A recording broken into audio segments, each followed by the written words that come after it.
Pessoal, então boa tarde, tá? Eu gostaria de agradecer a presença do Dr. Tomás. Hoje a gente vai fazer uma reunião de trabalho, tá?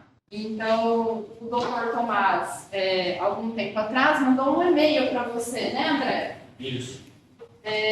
Deixa eu ver até se eu resgato esse e-mail aqui. Vamos lá. Deu o e-mail. Aqui, ó. Proposta de cooperação. Por que eu vou mostrar esse e-mail? Porque é para mostrar um pouco a realidade, a vida como ela é, tá bom? Porque esse tipo de contato a gente recebe com frequência, com alguma frequência, né? A partir do momento que a gente começa a trabalhar com projetos de computação na área da saúde, cria uma espécie de demanda, né? Então, não é incomum a gente receber o contato de alguém da área da saúde tentando endereçar alguma questão. Então, no caso do Tomás entrou em contato com o André, ele se apresenta, sou médico urologista, aluno de doutorado na FCM, minha linha de pesquisa envolve um banco de dados gerado pelas melhores evidências provenientes das revisões sistemáticas em relação à prostatectomia radical. Intitulamos a metodologia como revisão sistemática reversa, que foi desenvolvida no meu mestrado e que agora aprimoro no doutorado. Geramos uma amostragem populacional e pretendemos trabalhar com os dados a permitir uma interação com os pesquisadores e cirurgiões, para que possam comparar seus dados com as nossas referências. Acredito que para viabilizar esse projeto precisaria associar outras áreas, como a computação e a estatística da Unicamp. E aí pergunta se tem interesse na cooperação, tá? Vamos lá, levanta alguém aqui que é da computação. Vocês entenderam qual que é a necessidade dele? Eu ia perguntar o que é aquele prostático, que é alguma coisa assim. Legal, então vamos lá, essa é a primeira pergunta do dia.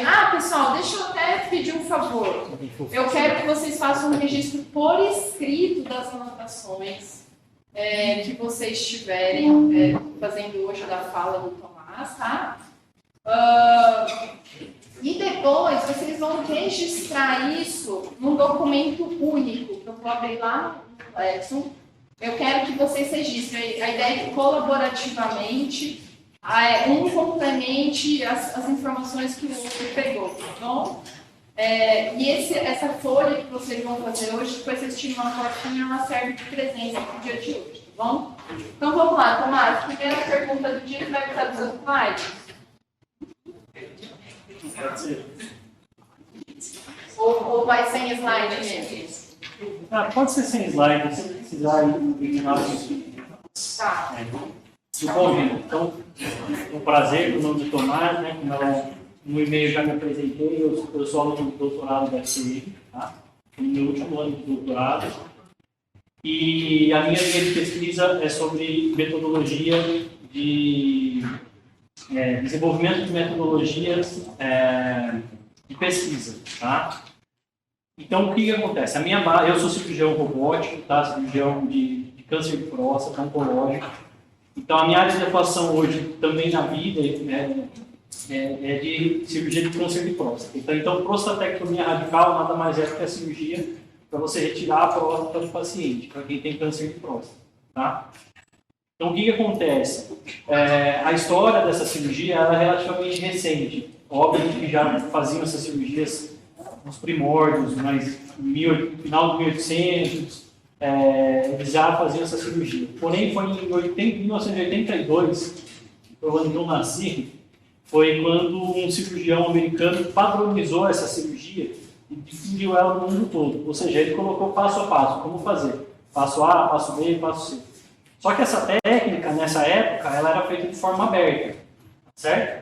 Então, com um corte na barriga. A gente faz um corte abaixo do umbigo, tá certo? Um corte grande, e aí a gente tira a próstata por aí, tá bom? Essa cirurgia aberta, ela dominou toda a área da urologia por vários anos, até o ano 2000. Então, ela teve um período de hegemonia aí. Essa era a verdade, se desenvolviam técnicas, aprimoramento dessa técnica. Porém, em 2000, veio uma nova tecnologia. que foi a capacidade de a gente colocar uma câmera dentro do abdômen e operar com as pinças fora do corpo, que é o que a gente chama de laparoscopia, tá?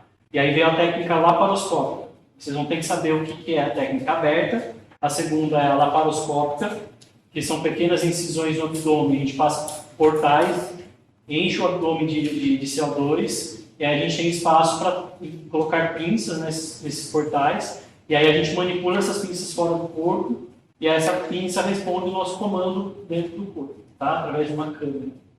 E a visão que a gente tem nessa câmera é uma visão bidimensional, tá? Então a gente não tem essa noção tridimensional de dentro do abdômen. Então surgiu essa técnica que foi uma revolução. Porém, tecnicamente é muito desafiador. Essas cirurgias duravam no começo 8, 10 horas de cirurgia. Porque o movimento que você faz na pinça é igual um manche de barco. Se você vai para a esquerda, sua pinça vai para a direita. Vai para a direita, sua pinça vai para a esquerda. Então, até o seu cérebro aprender a criar essa habilidade para você operar, tinha o que a gente chama de uma curva de aprendizado muito longa. E aí você implantava isso em serviços e cirurgiões demoravam para aprender. Até que, em 2001, um ano depois, surgiu a tecnologia robótica. Então, para facilitar essa conversa e não ter essa transferência do cérebro para a pinça, você tem que o movimento não é mecânico mais, eles acoplaram um robô nessas pinças, e aí você senta num console onde você faz movimentos com a sua mão e você coloca um óculos 3D. É como se você estivesse imerso dentro do abdômen do paciente. E quando você faz os movimentos com a mão, ele reproduz o mesmo movimento do seu punho. Então a pinça lá dentro ela é articulada, inclusive com uma capacidade de movimentação melhor que o nosso punho. Uma angulação que a gente consegue, como se a gente estivesse conseguindo virar o punho, a gente aperta uma embreagem e a gente continua virando o punho mais uma vez. Então ela deu capacidades sobre-humanas para a gente, entendeu? E aí aquilo que você tinha vontade de fazer às vezes na técnica laparoscópica, no robô você consegue reproduzir. Porém, é uma tecnologia muito cara, o robô hoje custa uns 15 milhões, sem implantar num hospital. E os Estados Unidos e a Europa praticamente dominaram isso. E a patente dá um único robô que chama Da Vinci, que é da Califórnia. Esse robô caiu a patente no ano passado. Então ele ficou, imagine, 20 anos no mercado e tentando ganhar o seu espaço, tentando provar que aquilo era melhor. Então começou, na verdade, uma guerra científica na urologia, para tentar provar qual era a melhor técnica, a aberta, a laparoscópica ou a robótica. Tá? E para comparar, a gente tem vários aspectos para a gente comparar uma técnica com a outra. Tá? Então, só para vocês entenderem, esse é o objeto, é a cirurgia e comparar essas três técnicas. Perfeito. Então, pessoal, notem aí que estamos falando de 3 técnicas cirúrgicas, certo? Aí, Tomás, uma pergunta minha, o que é a revisão sistemática reversa?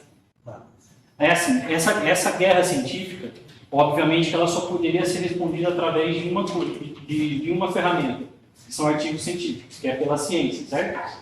Então, os pesquisadores começaram a publicar diversos estudos ao longo desses 20 anos depois da existência das 3 técnicas, para poder comparar uma com a outra. Então, eles faziam estudos clínicos mesmo, né? Pegavam pacientes submetidos a uma técnica, observavam eles por um tempo e comparavam com as outras.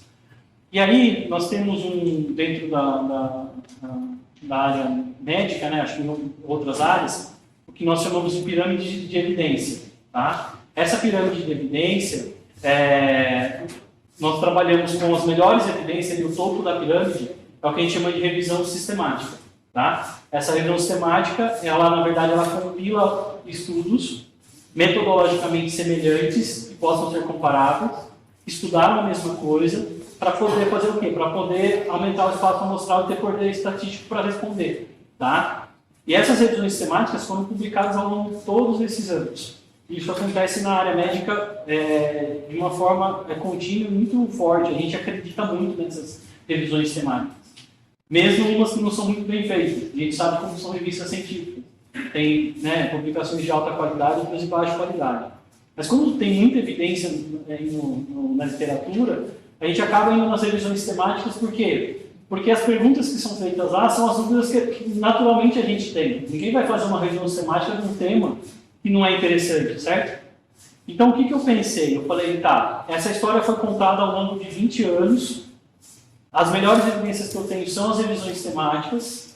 Essas revisões temáticas refletem as dúvidas e os anseios dos pesquisadores nessa área. Então, o que eu vou fazer? Eu vou pegar todas as revisões temáticas que foram publicadas das 3 técnicas, independente se comparavam uma com a outra, tá? Presta atenção. Por quê? Porque eu posso ter uma revisão temática de cirurgia aberta que comparava uma modificação da técnica dentro da própria cirurgia aberta e fez uma revisão temática de cirurgia aberta. Eu peguei essa também, tá? Eu fui pegando todas as revisões temáticas, como se eu tivesse comigo todo o interesse da comunidade científica dos últimos 20 anos, certo? Então eu fiz uma busca na literatura, através de mesh terms e aquelas coisas, e achei em 8 bases de dados, tá? PubMed, Embase, um monte de banco de dados, e eu encontrei 80 revisões temáticas, tá? 80. Eu peguei essas 80 revisões temáticas e li essas 80 revisões temáticas. O que eu peguei nessas 80 revisões? Os estudos que foram incluídos nela para responder as 80 perguntas. Os estudos que eu chamei de estudos de base, tá? Quantos estudos tinham disso? 910 estudos. 910 papers. Eu peguei e imprimi esses 910 papers, aí eu li todos esses papers de ponta a ponta, um atrás do outro. E eu fui catalogando todos os dados que tinham nesses papers, todos os dados possíveis dentro de uma planilha. Então, o banco de dados que você tem são dados de 910 estudos que responderam às 80 perguntas mais importantes sobre esse assunto nos últimos 20 anos. Por isso que eu chamei de reversa, porque a gente fez o caminho contrário da evidência. Tá? Vale lembrar que eu me preocupei com a homogeneidade dos estudos? Não. Esses estudos são feitos em lugares diferentes? São. Populações completamente diferentes. E a minha ideia foi, eu vou aumentar o meu N e a minha heterogeneidade tanto, que isso vai ser uma representatividade do mundo real. Porque quanto mais eu conseguir colocar heterogeneidade nisso, mais viés eu vou colocar, enquanto mais viés eu colocar, menos viés eu vou ter. Essa foi a minha ideia no mestrado, tá? Só que eu preciso saber se isso vai dar certo. Se isso, na hora que eu comparar, vai fazer sentido esse resultado. Então, a minha ideia é comparar dentro desse banco de dados essas 3 técnicas dentro de várias variáveis que foram encontradas nesses bancos de dados. E quais são essas variáveis? Eu fui colocando o que estava aparecendo para mim. Eu fui vendo que tinha variáveis em comuns nos trabalhos e eu fui catalogando. E são as variáveis de interesse, tá bom?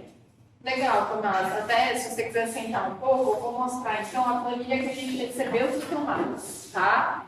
E aqui, reparem que eu estou usando uma estrutura de pastas, que fica tranquilo, é uma estrutura de pastas que a gente está recomendando, inclusive, para vocês estruturarem o projeto de vocês, tá? São basicamente 3 pastas mínimas que a gente vai ter aí, Raw, Interim e Processing.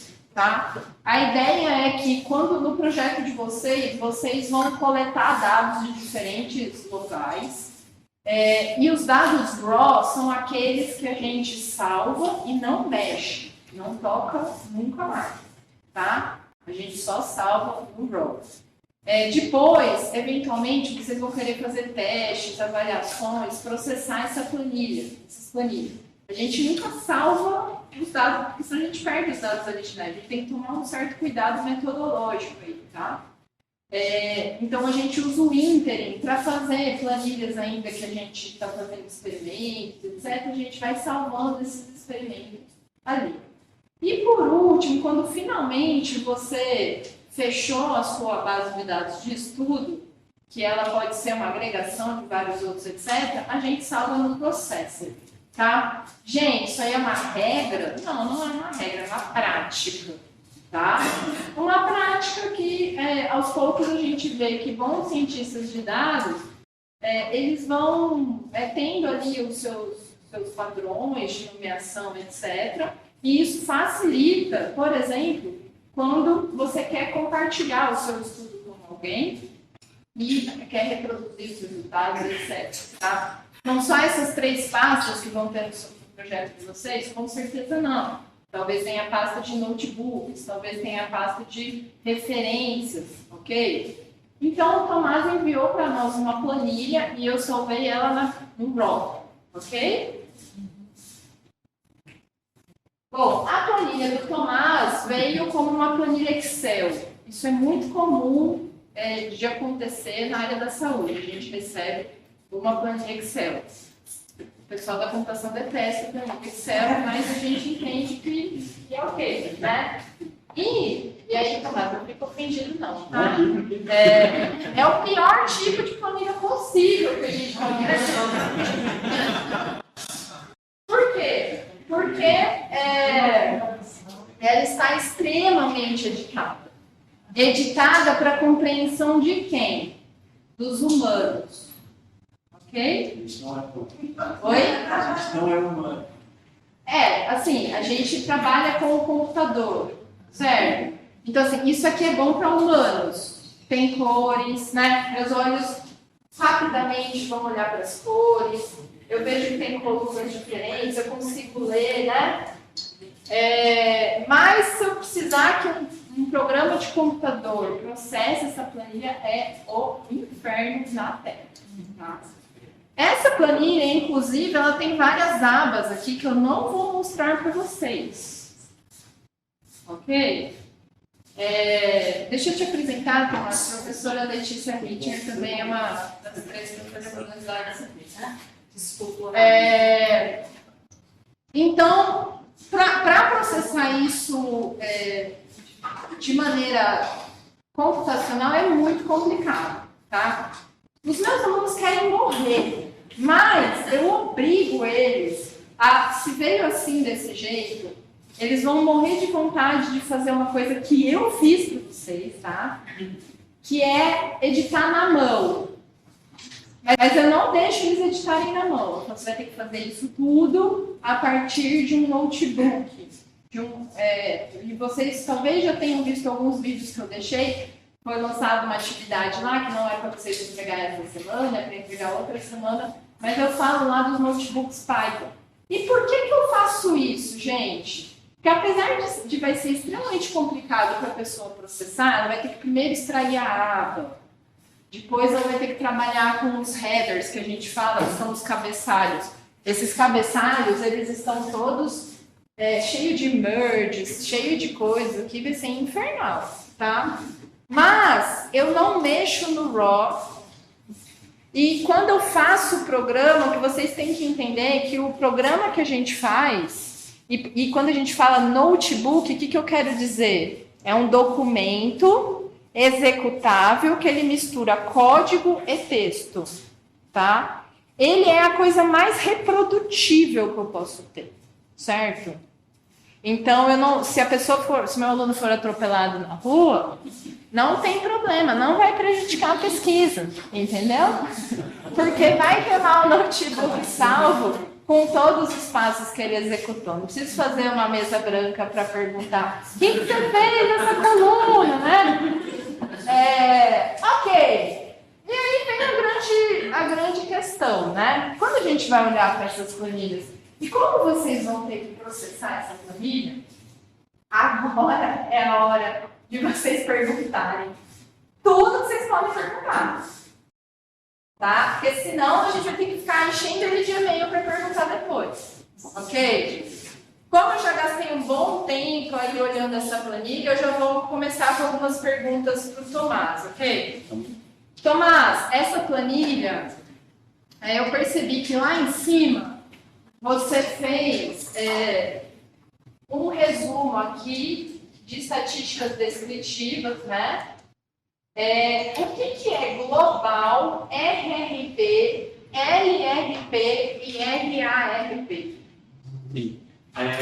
Global são todos os trabalhos incluídos aí, né? Então, seria a média global, porque o que eu fiz nessas colunas é uma média da coluna que está embaixo. Na hora que você correr ela, você vai ver que tem as médias, tá? Então só para ver se eu entendi. Então, significa que eu tenho ao todo 1.724 estudos, mas não são estudos, porque você falou 910. Isso, o que acontece? Na verdade, isso eu chamei de reports, aqui é a nossa unidade de publicação. Se vocês pegarem as duas primeiras linhas, vocês estão vendo que isso identifica o estudo, tá vendo? É 1989, um estudo de O'Donnell, em que ele estudou a coorte RRP. Aí eu já explico o que é RRP. RRP é a técnica aberta, é a sigla que a gente usa para aberta, tá? Que é Retropubic Radical Prostatectomy. Retropúbico porque a gente entra por trás do osso do púbio aqui. Ele faz um corte na barriga, então é retropúbica. Essa é a sigla que a gente usa no mundo todo. LRP é Laparoscopic Radical Prostatectomy. Então é a técnica laparoscópica, que é a vermelhinha. Tá? E a azulzinha aqui é a robótica, que é Robot Assisted Radical Prostatectomy. Tá bom? Então são as 3 coortes que eu vou trabalhar. E o que é o report? Esse primeiro estudo, ele estudou 2 coortes. Você está vendo que tem uma coorte A e uma coorte B. Então, na hora que eu estava lendo esse primeiro estudo lá, abri o peito e comecei lá, tá? Vamos lá, começar essa loucura. Aí eu vi que ele falou, comparamos o grupo A com o grupo B, tal. Aí eu peguei e criei uma linha para o grupo A e uma linha para o grupo B. Então, cada linha, na verdade, é uma coorte de algum estudo. Então, tem linhas que é o estudo que é uma coorte só. Nesse 1982 tá vendo? Só tem uma linha dele. Você não tem um outro, tá? Então, na verdade, 910 estudos geraram 1.724 coortes. Então, tá, vamos ver se eu entendi. Então, as 2 primeiras linhas aí, elas, na verdade, correspondem ao mesmo artigo. E nesse mesmo artigo tinha as 2 coortes. Você consegue explicar para o pessoal da computação o que é uma coorte? A coorte é um grupo de pacientes que tem uma característica que eu quero estudar, uma característica, e aí eu sigo ele ao longo do tempo, ou retrospectivamente, reviso os prontuários. Coorte é um grupo de pacientes com uma característica específica. Tá. Se você colocar um pouquinho aqui na frente, ó, você vai ver que tem uma coluna chamada aqui, subcoorte aqui, ó. Aqui, ó. Só para mostrar essa aqui. Ó, você está vendo essa subcoorte? O que é subcoorte? É o motivo que essa coorte foi estudada. O que é esse non-NS e NS? Então tem umas codificações que é bem da minha área mesmo. NS é nerve sparing, é o nervo da ereção que fica do lado da próstata. Se a gente corta esse nervo, o paciente fica impotente depois da cirurgia. Então tem técnicas de preservação de nervo e técnicas sem preservação de nervo. Então, por exemplo, a coorte A foi uma técnica que ele comparou pacientes que eles não preservaram o nervo. E comparou com uma outra coorte de pacientes que preservaram o nervo. E aí depois, nas linhas da frente, tem os resultados.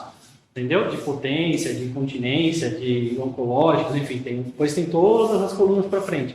Então você vai ver que esse estudo de O'Donnell comparou 2 coortes com características diferentes. Coorte é isso, tá?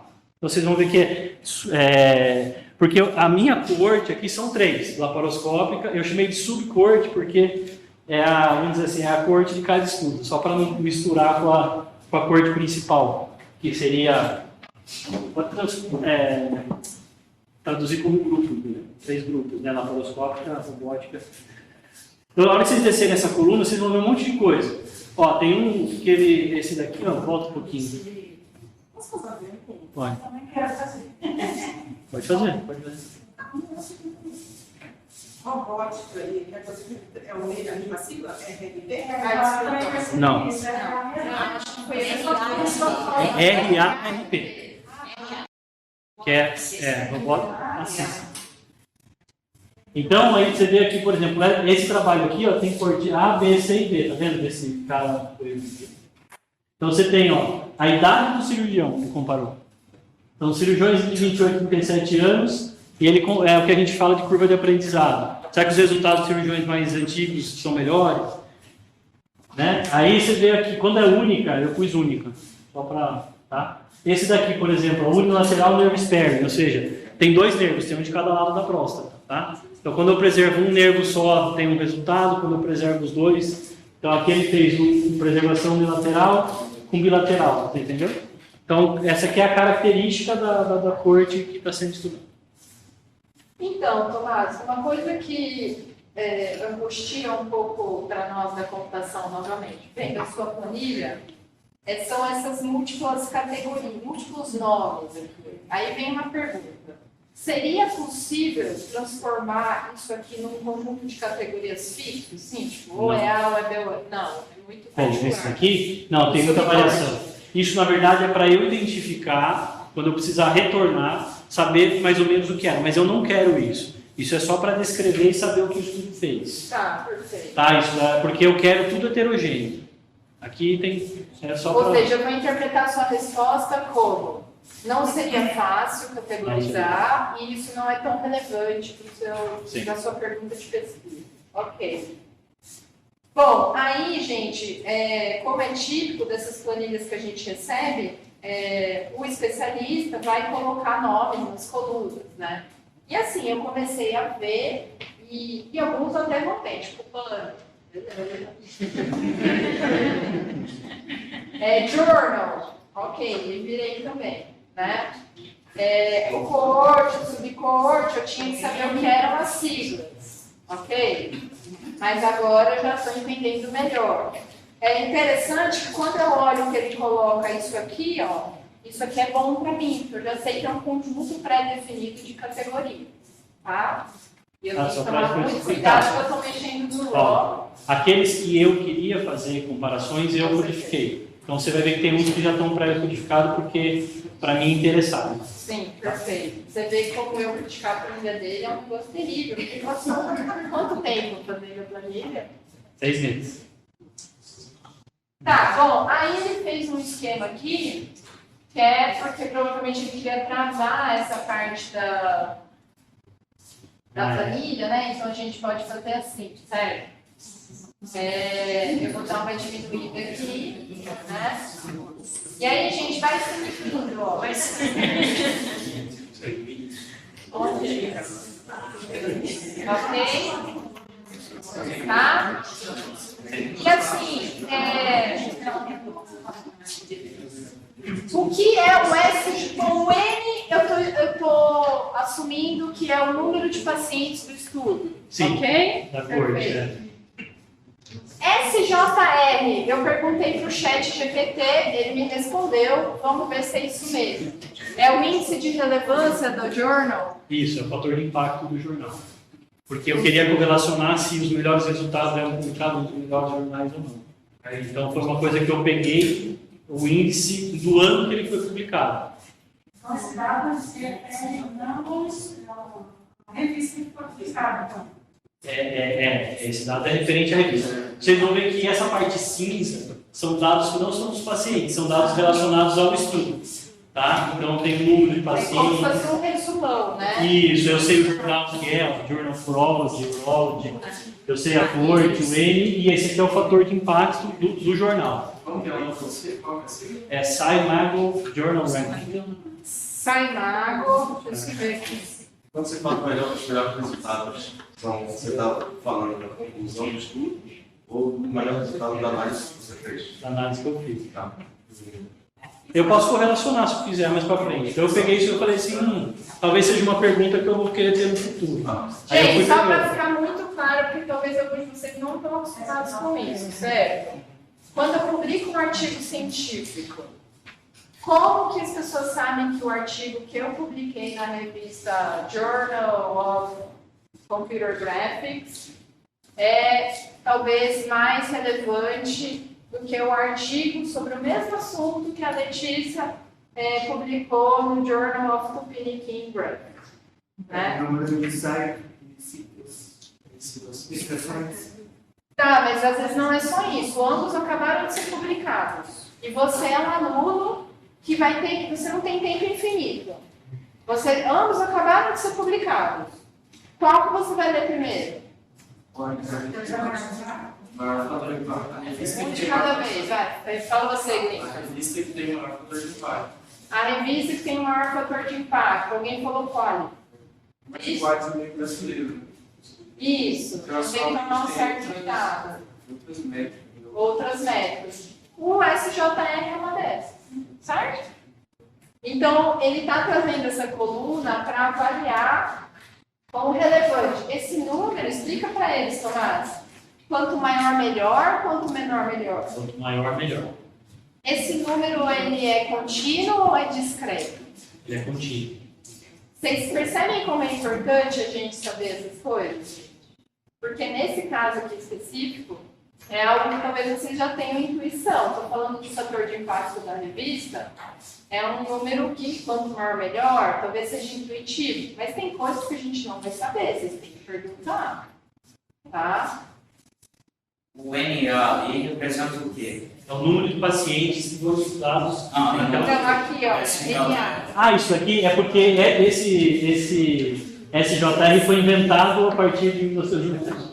Então aqui eu não tenho esse dado, infelizmente. É nota Porque que... tem que ali a revista, ela fala a minha pesquisa sobre esteroides, tem muita coisa. Sim, a VOD, na época, era bem famosa. E daí, quando eu vi NA, então, representa que Talvez não tenha não foi avaliado ou não foi aplicado. Talvez apagar essa coluna que não tem problema.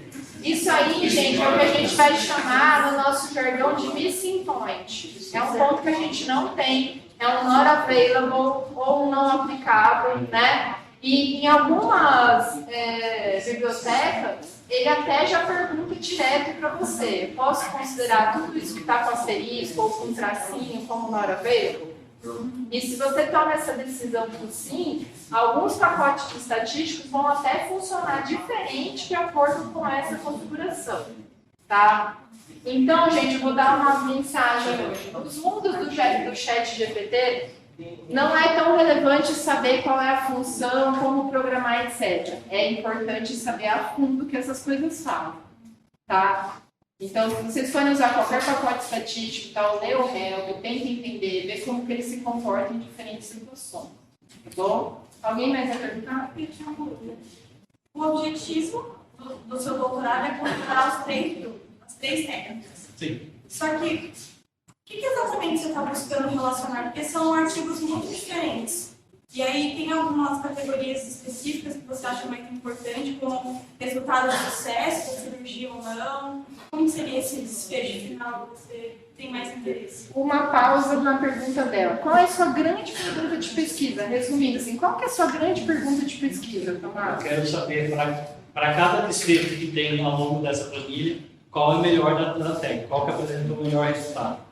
E o melhor seria, tipo, não ter efeito lateral, tipo, ele não perder a sensibilidade ou não ter câncer de novo? Eu teria que Para cada falar, desfecho tem para cada um desfecho critério. tem uma interpretação, ou seja, para cada coluna dessa que a gente vai ver tudo colorido, tem um jeito de interpretar esse resultado. Cada cor seria um desfecho diferente. Sim, o amarelinho é de perder xixi, o vermelhinho é de amor, que é o dente. Aí Já ajudou. eu fiz tudo com corzinha. Essa amarela é clínica, ou seja, são as informações antes de o paciente operar, que são as informações de tratamento, e aí eu posso descrever. Na verdade, eu estou submetendo isso a uma consultoria estatística do MEC, e aí eu fiz uma reunião, e a tarefa que eles me deram para casa, eles não vão começar enquanto eu não fizer isso, enquanto eu não dar para eles um documento que descreva o que são cada coluna. Porque eu fiz uma reunião de 2 horas, eles tentaram anotar e no final eles falaram: não dá. E eu acho que o André já tinha pedido também algo do tipo, né? Mas eu estou agora preparando isso para essa consultoria estatística, que eu acho que vale a pena para vocês. Mas se você brincar, né, fala, chat GPT. De certa forma... Eu fiz essa pergunta para o chat, qual é o melhor das técnicas? Não, mas Ele rola, mas não me convenceu. por exemplo, no amarelinho, Tá, vamos lá. tinha o estadiamento clínico, né? E eu, na minha intuição, falei, será que é o tanto de tempo que a pessoa fica no hospital? E aí eu perguntei pro chat GPT, ele falou que não, que era o estágio do câncer, é isso? Legal. E aí, tem várias coisas que se repetem um pouco aqui, né? Então, por exemplo, PSA, do pouco que eu conheço, é um nível de hormônio. Não, PSA é uma proteína produzida pela próstata, tá?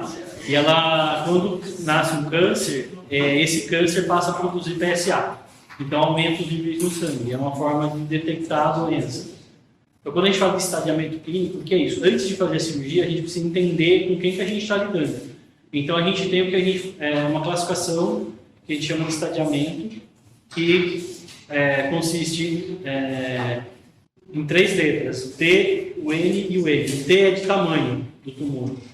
O M é se tem gânglios, ínguas acometidas, que é um sinal de que a doença espalhou para os gânglios. E o M é metástase, ou seja, se a doença saiu fora da próstata e foi para um outro órgão. Tá? Então, vocês vão ver que no amarelo tem dados de estadiamento e dados clínicos pré-operatórios. Que aí tem idade, né? Que é a primeira idade. Aí você fala, por que você pegou esses dados? Foram os dados que foram se repetindo, entendeu? Eu comecei a ler um, aí eu cataloguei tudo. Aí no segundo repetia as mesmas coisas. Tinha coisa que só falava em um e eu jogava fora. Então tem idade, o índice de massa corpórea, que é o peso, né, sobre a altura quadrada. Você vai ver que tem muitos dados faltantes. E aí tem o PSA. Aí eu juntei aqui, Sim. fazer um cabeçalho para ficar fácil de entender. Então o que acontece? Tem estudos que mostravam para mim a média do PSA daquele estudo. Então aí eu colocava aqui a média, tá vendo? 9,5, que é um valor que mede no sangue, tá? E aí tem trabalhos que separam ele em faixas de PSA, porque dependendo da faixa, do nível que está isso no sangue, isso determina uma gravidade da doença. Então se o PSA abaixo de 4, é uma doença mais inicial. Se ele está entre 4 e 10, intermediária, 10 e 20, mais agressivo. E maior que 20, muito mais agressivo. E aí, por que eu coloquei porcentagem aqui na frente? Isso é a porcentagem dos pacientes daquela corte que tinham PSA nessa faixa. Então, se o estudo mostrou os dados assim, eu coloquei nessa coluna. Senão eu coloquei na média. Senão, se ele me mostrou, eu não fiz nada. Então, essa coluna começa mas aí lá para baixo... Posso mostrar só esse daqui, ó, esse centro médico, para vocês terem uma ideia do que aconteceu? Essa primeira aba? Não vai atrapalhar. Isso aqui eu vou mostrar porque ele está pedindo, mas é uma das tarefas que eu vou pedir para vocês. Não, então deixa. Não, pode mostrar. Não, o que eu estava querendo só demonstrar, a guerra científica, o que acontece? Isso daqui é a primeira descrição do que acontece com uma guerra científica, entendeu? De melhores evidências. Até 2000, quando não existiam as 3 técnicas, você tinha o verdinho aberto, lembra? Então você tinha poucos trabalhos, você tinha pouco interesse científico em fazer perguntas.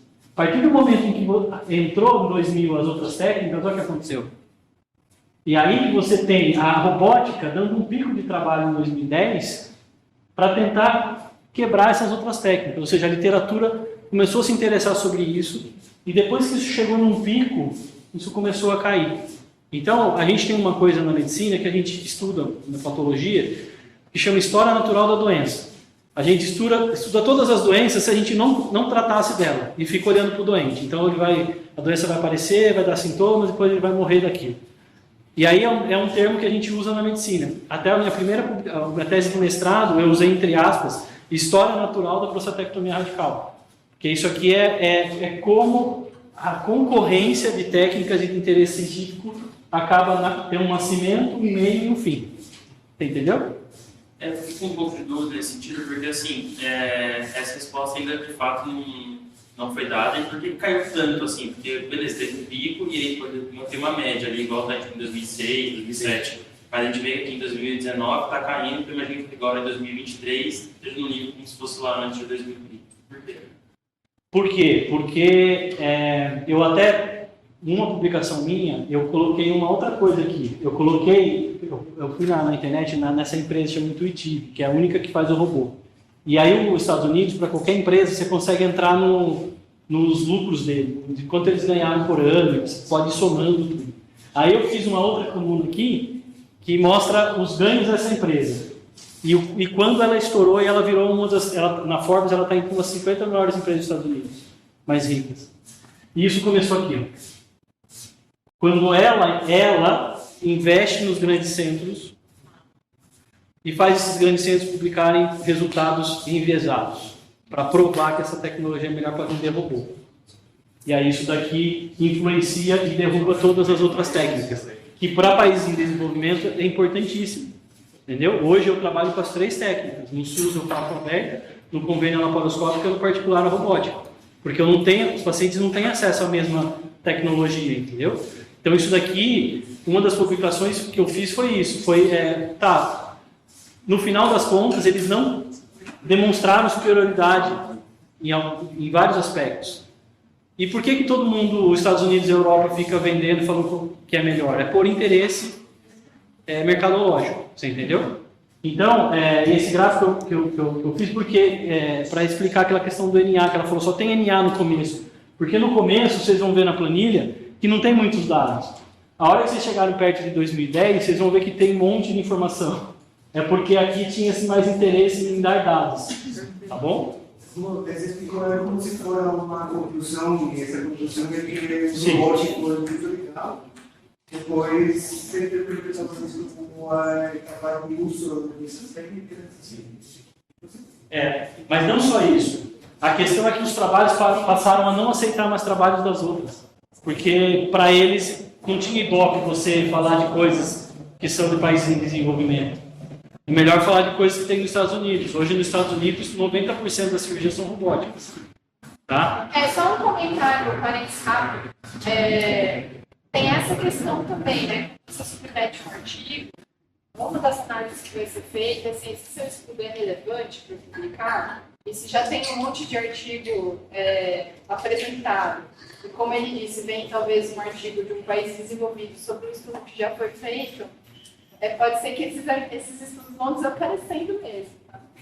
Calma que a gente tem 3 perguntas. Primeiro ele, depois você e por último você. O senhor teve um monte de estudo nessa época que eles queriam provar que era lucrativo.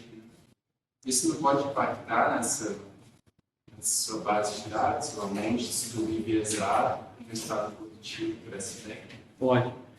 Pode. É que quando você faz a revisão sistemática clássica, o que você tem que fazer? Você tem que juntar esses estudos que são homogêneos para poder aumentar o espaço amostral. Então, vamos sempre lembrar que esses estudos não são todos estudos da literatura, são os estudos provenientes de revisões sistemáticas. Tá? Então, o que acontece? Nessa revisão sistemática, quando você faz a análise de viés para poder incluir um trabalho ou outro, vamos lá que você achou 10 trabalhos, que talvez sejam comparáveis. Aí você vai lendo e descobre que 5 deles são comparáveis, usaram a mesma metodologia, os pacientes eram parecidos, aí você consegue juntar, você entendeu? Só que o que acontece? Nessa revisão sistemática que a gente fez essa pergunta, a gente estudou só um desfecho. Por exemplo, a pergunta era, quais pacientes morrem menos de câncer no final? Você entendeu? Aí você pegou só essa informação. Todas as outras que estavam escondidas, elas desaparecem. Elas só servem para homogeneizar, tá? E nesse banco de dados a gente inclui. Aí, a pergunta que você fez é que a questão é a seguinte, eu quero maior quantidade de dados heterogêneos e eu não tenho controle sobre isso. Essa é a minha grande questão hoje. E eu preciso que a estatística me responda isso. Qual é o ponto em que a minha heterogeneidade é confiante? Eu posso confiar nela. Ou seja, estatisticamente, o poder que eu tenho da minha amostra populacional, ela é representativa? Entendeu? Agora, eu não sei se eu precisaria incluir outros trabalhos para deixar isso mais heterogêneo através daquelas outras subcortes. Mas a ideia que foi aumentar o N, a heterogeneidade, e isso é o que está mais difícil das pessoas engolirem. Isso é o que eu mais recebo em crítica de revisão, em congresso, eu tomo pancada toda hora. Por quê? Porque as pessoas querem alguma coisa homogênea para comparar uma banana com banana. Você entendeu? Só que eu estou colocando banana prata, estou colocando banana nanica, banana. Ah, mas tem mais banana nanica? Não sei. Todas as bananas que tem aí no mercado. Depois você me aí vê o que dá. Você entendeu? Só que é difícil. Às vezes o cartesianismo não deixa a mente... Não... É até legal ele ter usado esse termo do cartesianismo, né? Esse é um tipo de problema multidimensional e o caminho da resposta está realmente em avaliar dimensões que às vezes não vão ser óbvias, não vão ser dimensões associadas às colunas, mas vão estar em outras dimensões. Tá? Eu vou deixar isso no ar para as pessoas ficarem curiosas mesmo. E talvez alguns peguem um pouco aquilo que eu quis dizer. Qual que era a próxima pergunta? Na verdade, pegando a dimensão do problema. E eu não sei quantos casos tem, quantas pessoas morrem, quantas pessoas uma é resposta. Porque, imediatamente falando, eu acabei de ver na internet que é um símbolo que vai matar homem. Mas, imediatamente, não. Eles não sabem. Sabe se é preciso da. Ah, você quer saber a relevância? Se é muito comum, se ocorre muito, o pessoal morre muito, tem que ter, cara, um direto. Sim. Depois do câncer de pele é o câncer mais comum. Inclusive, existem campanhas, Novembro Azul, por detecção precoce, ou seja, para aumentar. Tá? É muito comum mesmo, cada vez está mais comum. Agora, depois da pandemia, o trabalho no público está assim, muito câncer de próstata, o câncer de próstata está avançado, as pessoas deixaram de fazer prevenção. E está relacionado a esse tipo de vírus, está relacionado a esse tipo de vírus ocidental. Você pegar a Europa Ocidental e as Américas, tem muito câncer de próstata, porque está relacionado à dieta e à parte genética também. Se você vai para o Oriente, tem menos câncer de próstata. E aí até vou te falar, sabe o que é essa curva aqui? É a Ásia, entrando na história.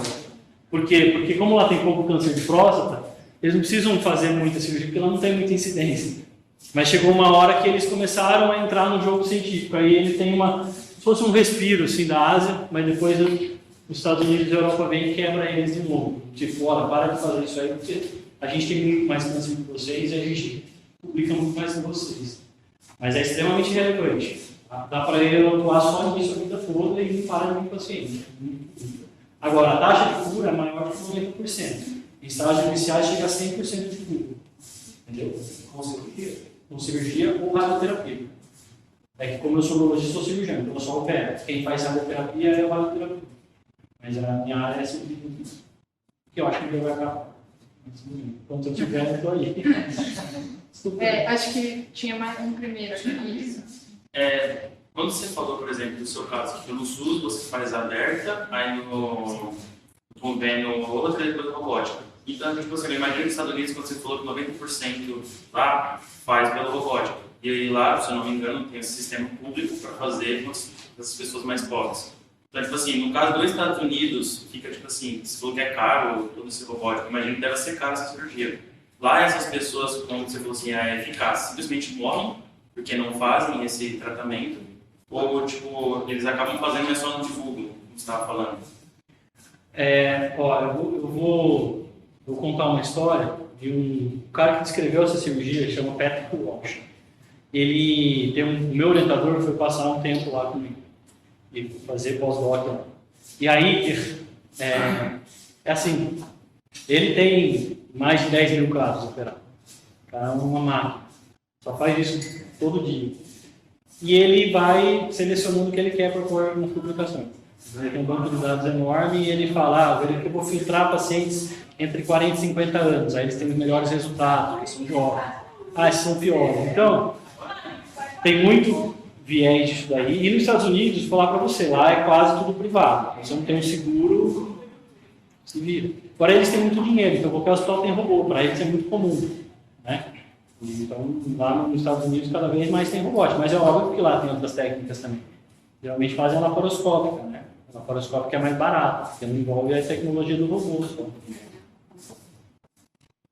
Considerando sua prática como médico, assim, o que você dá no dia a dia? Eu sei que o seu N vai ser muito melhor que juntando desses estudos, mas o que você observa de desfecho entre as três técnicas? E os desfechos, a robótica é melhor. Tá? Uma pausa.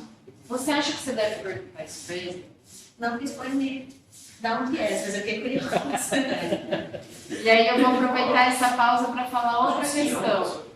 Vocês têm que aproveitar o tempo para perguntar dos dados. É muito comum a gente ficar com essa paixão de entender o problema, etc. Mas ele é um médico que cancelou cirurgias para estar aqui hoje. Então, isso faz parte da prática profissional. Não vou deixar ele responder essa pergunta, tá bom? Diga. Peraí, que acho que tinha uma ordem, só desculpa. Era ele aqui. Eu estou pensando também se você logrou aplicar um tipo de teste que lograva ver que tão significativa era a diferença de uma técnica com outra. Tipo, um valor, assim, quais foram os resultados.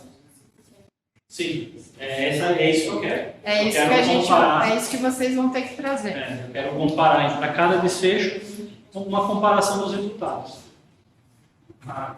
Ele tinha perguntado primeiro, só um pouquinho. Uma dúvida, pelo que a gente está vendo na primeira aula lá, é comum até pela diferença dos estudos, você ter muito dado faltante em algumas coisas. Matematicamente, a gente tem algumas formas de substituir por média, ou por conta, ou alguma coisa assim. Mas isso eu estaria sujando o dado, considerando o conhecimento especialista que você tem no Sebrae? Sim, esse problema, esses valores que são as médias, na verdade, assim, tinha estudos, aí tem um erro aí. Mas aí o meu orientador, que é da genética, e ele é professor de bioestatística lá na FCM, ele falou, Tomás, pode colocar qualquer valor de tendência central aí. Tem médias e medianas. Porque na hora que isso ficar numa escala muito, muito, muito grande, eles vão representar a mesma coisa. Óbvio, né? É claro que existem métodos para transformar média em mediana, aquelas coisas. Mas ele amputou esse passo e falou, olha, não precisa, porque o ponto que chegou aí... E eu vou falar uma coisa que aconteceu na prática comigo. Eu comecei daquela linha 1, certo? E aí eu fiz... Pode voltar aqui, ó. Por que eu fiz essa coisa automática aqui? Aqui em cima tem as médias, tá vendo? É a média de cada corte. Eu fiz um cálculozinho automático, e enquanto eu ia incluindo os dados de cada linha, aquilo ia calculando em cima. A hora que chegou na linha 60, nada mais mudava. Ufa. É a lei dos grandes números. Chegava na linha 60, eu dava Enter, mudava 0,2, 0, não sei o quê. Ou seja, eu fui da linha 60 até a linha 1724. Só por rigor metodológico. Porque a hora que chegou na linha 60, o meu orientador falou, para, você já chegou. Aí eu falo, mas o que eu vou falar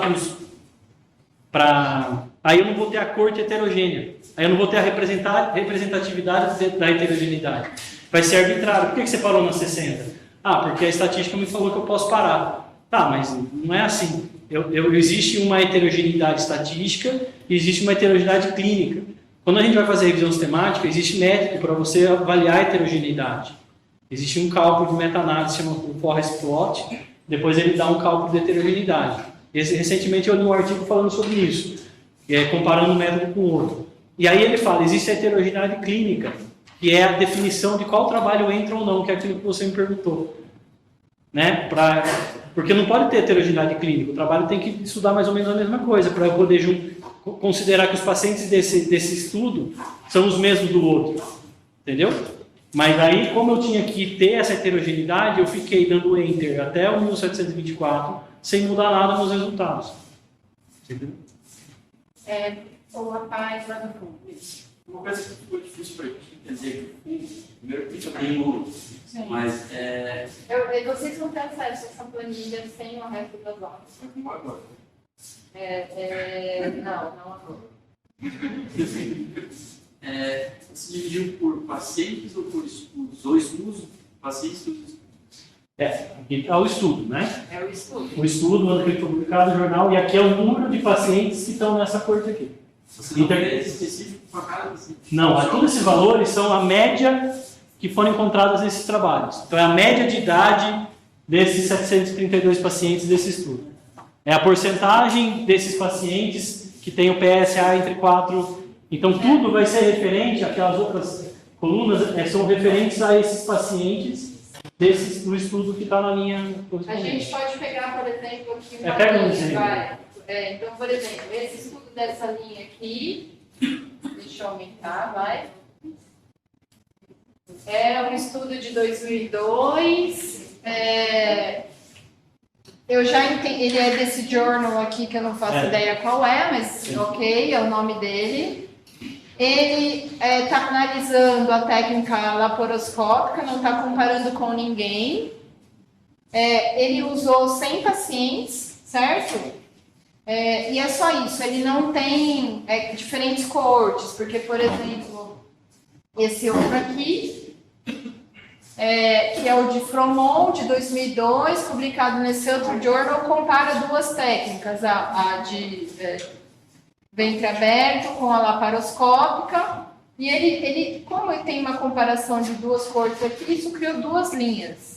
Por quê? Porque ele vai analisar lá na frente, daí deixa eu só avançar um pouquinho, gente, só para dar um panorama das coisas que vocês vão encontrar. Lembra que ele estava falando das cores, né? Posso tirar uma dúvida? Você colocou 139 nos dois, mas foram 139 pessoas com uma técnica e 139 com a outra. Isso. O N é referente àquela coorte daquela linha. Então as linhas não é só por estudo, é por coorte dentro do estudo. Exato. Porque senão eu teria que fazer a média das duas. E como são situações diferentes, eu quero essa diferença. Então eu tinha que identificar como cada.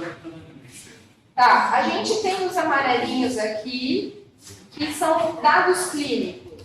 Então eu estou entendendo que são coisas que mediam do paciente antes mesmo de fazer a cirurgia, certo?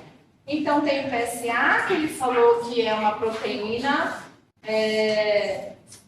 produzida pelo tumor, certo? Aí apareceu várias vezes esse C-glison, que eu não sei o que é. Então, só para lembrar aqui, quando esse número aqui, a idade, né? É a média de idade desses 84 pacientes. Por que eu coloquei isso daqui? Porque aí você vai correr, você sabe, para quem está recebendo mensagem de ver. Mas, ó, esse daqui, ó, tem 103 pacientes. A média de idade é 62,5 desses 103. Então, tudo isso aqui é referente a esse N. Então, vamos lá. O que é Glison? Então, o PSA, vocês entenderam aqui as faixas, né? É a faixa que está e aí a porcentagem. Vamos pegar aqui, por exemplo, 51,5% dos pacientes desses 986 tinham PSA entre 4 e 10. Aí fala, mas ele não colocou nenhuma outra informação, por que ele não dividiu? Não, ele só me deu isso. Se ele me deu, eu coloquei. Se ele não me deu, eu não pus. Não tinha como calcular. E aí, vamos lá. O que é Glison? O Glison é uma classificação que o patologista dá da agressividade da doença. Esse Glison, a gente faz a biópsia de próstata, tem a suspeita e a gente faz o diagnóstico. É um ultrassom que entra pelo ânus e a gente dá 12 agulhadas no ânus. Para furar a próstata em 12 pontos, como se fosse fazer um mapeamento da próstata. Tá? E aí, esse mapeamento, o patologista vai olhar na lâmina e ele vai dar uma nota para mim que chama Glison. Essa nota é uma nota de agressividade. E essa nota é um número que é a soma de dois números. Tá? O primeiro número dessa soma é assim, é um padrão de histologia, de agressividade, que estava mais frequente na lâmina, na hora que ele olha, assim, a maior porcentagem de acometimento. E esse número, ele vai de 1 a 5. Os dois números vão de 1 a 5. Então, quando tem o Glison é uma classificação. Ele tem duas notas, a nota A e a nota B. E aí a gente tem que ter um resultado, certo? A nota A é o tipo de tumor que estava mais frequente. Isso aqui vai de 1 a 5, isso aqui também vai de 1 a 5. Ou seja, isso aqui pode ser de 2 a 10. É uma soma. Então, o que acontece? Se eu tenho aqui o tipo de tumor da agressividade 3, mais o segundo tipo mais comum daquela lâmina, a agressividade 4, eu tenho Glison 7. Tá? E aí eu classifico isso de agressividade. Então, se eu tenho um Glison menor que 7, ele é inicial. Se eu tenho um Glison 7 intermediário, maior que 7 é agressivo. Então, aqui a gente tem trabalhos que me deram a média do Glison e tem trabalhos que deram a porcentagem que estava menor que 7, 7 maior que 7. Tá bom? Nesse tipo de variável, que é muito importante vocês perguntarem, às vezes, quanto maior, pior, é categórico, é numérico, que dá a explicação dele. O que vocês entenderam? Quanto maior, pior? É contínuo ou é discreto? Ok? Quantos parâmetros tem para avaliar as técnicas? E entendo que cada parâmetro tem diferentes categorias. E aí, cada categoria tem um valor diferente. Uma métrica diferente. Sim. Aqui são, acho que, 120 colunas. Então, referente a vários aspectos. A gente está aqui na primeira amarelinha, que são os estadiamentos, então tem muita coisa aqui. E isso é bom, tá, gente? Esse aqui é um estudo bem interessante, porque ele está com 120 colunas e 1.700 linhas. Então, não é ruim, não. E tão relevante são essas subdivisões para os trabalhos? Ou seja, assim, eu vejo que tem muito no aplica no contexto, Se eu fosse utilizar seus dados para, sei lá, fazer um valor preditivo, que tão relevante são esses dados para eu tirar ou se somente uma média geral de cada seção eu posso ficar com isso? É isso que eu preciso ver estatisticamente. Né? É. Até o ponto do doutorado, eu fiz tudo isso sozinho, na SPSS. Então, eu fiz todos os cálculos, fiz cursos, fiz o quê? Chegou um momento em que, para apresentar para médico lá na CM, eles ficam assim, nossa, que legal, não tem nada. Só que esse próximo passo que eu estou fazendo agora, e por isso que eu fui atrás do professor, é que eu preciso transformar esses dados em algo profissional, em algo, um método. Porque eu inventei uma metodologia que chama metodologia reversa. Até então, eu só consigo calcular médias. E eu criei um negócio de voltar a fazer o caminho contrário à questão da heterogeneidade. Então, é muito teórico e até filosófico, né? Porém, eu preciso agora de respostas mais objetivas. Você entendeu? Como se chama mesmo? Desculpa, me entendi. Vladimir. A pergunta do Vladimir ela é muito relevante, só que não é uma pergunta que tipicamente a gente faz para o especialista. O especialista ele vai ter até o entendimento de coisas que são relevantes para a saúde, certo? Mas quando você tem esse monte de dados aí e pergunta para ele o que eu posso tirar, o que eu deixo, o que é mais relevante, é exatamente o que ele falou. Eu não sei, a estatística tem que me trazer isso.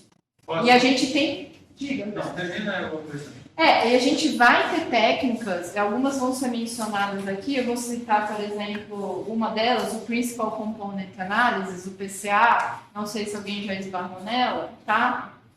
Que é uma técnica que olha para esses dados no espaço n-dimensional. Quanto que é n nesse meu caso? 120. E ele vai olhar nesse espaço n-dimensional quais são as direções mais relevantes. E aí eu posso descartar algumas dimensões e trabalhar só com elas. Desvantagem dessa técnica é que ela me joga para uma dimensão que não tem mais interpretabilidade com o mundo físico.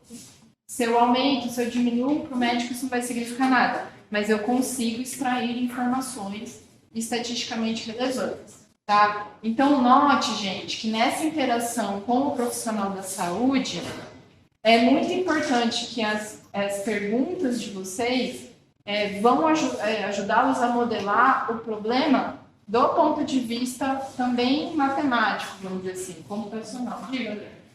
Acrescentando a isso, né, que é uma coisa muito importante, vocês vão ver que é típico na área de saúde você ter trilhões de dimensões. Certo? É muito comum.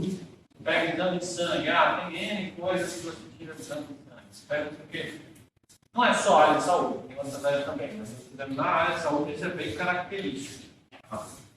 E ali entra uma parte importante do trabalho que a Paula citou, que é uma parte que você tem que gastar um tempo, que é essa parte de você conseguir entender, no final das contas, do extrair do dado, que é mais relevante. Que tipo de técnica vai ser mais relevante, por exemplo, para detectar correlação? Se você tem colunas, inclusive é uma das perguntas lá do exercício que foi deixado para vocês e que a gente vai retomar teoricamente na próxima aula. Se você tem duas colunas com altíssima correlação, isso é mais ou menos que dizer que eu posso jogar uma fora. Porque se uma varia, a outra varia junto, né? Uma vira um proxy da outra, vira um representante da outra. E vão ter várias análises que a gente vai nessa direção, tá? Pessoal, eu sei que tem um monte de gente querendo fazer pergunta, mas deixa eu só fazer uma passada geral na planilha. Depois que eu fizer essa passada geral, a gente volta para as perguntas, tá? Eu vou tentando explicar do meu jeito, se você quiser depois complementar, a gente faz isso. Então, assim, os dados em amarelo, eu entendi que foram métricas tiradas do estado clínico dos pacientes. Aí depois a gente vai para os em vermelho, que você já antecipou. Não, esse vermelho é de sangue, é mais escuro. Isso aí são variáveis cirúrgicas, tá? Não são métricas que a gente pega na cirurgia. O azul é mais claro que é. Então tem, por exemplo, tempo operatório, abordagem. Essa abordagem é diferente da abordagem cirúrgica. Sim. Então, o tempo operatório, aqui tem um critério de tempo operatório. Se descer, você vai encontrar uns. Tem cirurgião que mede o tempo da primeira incisão até o último ponto, que é o que é a cirurgia. Tem cirurgiões que medem só o tempo que ele colocou a cabeça no robô. E aí ele amputa alguns pontos. Geralmente na robótica eles tendem a não colocar esse tempo. É óbvio que fica mais rápido. Então tem um viés aí. Mas aí tem trabalhos que eles nem citam como eles mediram. Eles falam, tempo operatório. É pior ainda, né? Você vê que muitos têm NA. Eles não falam para mim como eles mediram. Tá? Essa peritoneal é assim, eu posso entrar pelo abdômen direto, onde tem o intestino, e aí existe um revestimento interno do abdômen que chama peritônio. Quando eu entro direto na barriga, é transperitoneal que a gente chama. Quando a gente entra num espaço que eu não tenho contato com os ossos do intestino, aí a gente chama de extraperitoneal. Essa técnica extraperitoneal, na retropúbica, que é a aberta,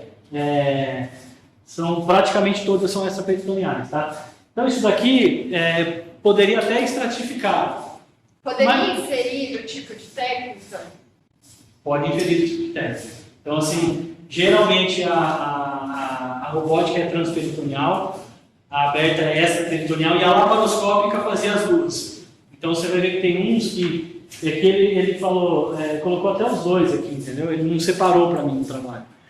Então, mais uma vez, essas colunas que são descritivas, elas são algumas colunas para eu ter uma noção se eu precisar voltar, entendeu? Voltar a informação desse trabalho. Então, se teve sangramento durante a operação, se teve transfusão, né? Aqui é dia de internação hospitalar, o tempo que o paciente foi internado. E aqui é o dia que ele ficou com uma sonda. Depois, se o cirurgião passa uma sonda no pênis, ele fica com essa sonda. Então, anotem aí, gente, DIH é dias de internação hospitalar. E dias da SBD são dias com a sonda.